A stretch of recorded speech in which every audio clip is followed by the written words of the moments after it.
The spirit of Christmas is indeed within us and within our pockets, thanks to the 13th-month pay. As the name implies, the 13th-month pay is first, the basic monthly pay you'll receive by your employer after receiving your regular pay in December for defraying expenses for the holidays, and second, it's mandatory. But how did this concept came to be? It all began in 1970, when then President Ferdinand Marcos set the legal national minimum wage to 8 pesos a day in order to appease the workers who are trying to improve their lives.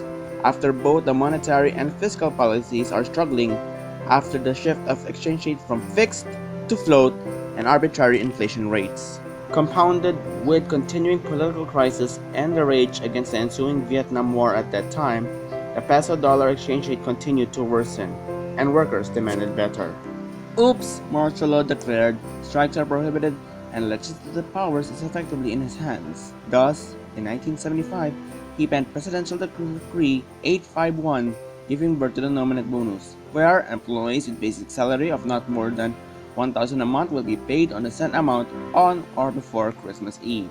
It wasn't so bad at first, except that, due to ravaging inflation and worsening peso exchange rate around the country, they weren't able to receive such incentive in the next years, thus they weren't able to cover the expenses for the holidays and have their bluest Christmases. In 1986, President Corazon Aquino decided to keep that provision of labor laws and amended it to lift the 1,000 peso ceiling and to include rank and file employees in the privilege, making the holidays even brighter and happier on the free nation. The end. Except there's more. We have to go further with tax implications on the 13th-month pay. In 1997, the 13th-month pay is initially taxable under the National Internal Revenue Code after the first 30,000 pesos. But the commencement came in the midst of the Asian financial crisis, where the Philippines is moderately risky with adverse exchange interest and inflation rates that will last until a decade. In 2015, the second Aquino increased the tax exemption limit after the first 82 grand. This means more for Noche, Buena, and the Aguinaldo.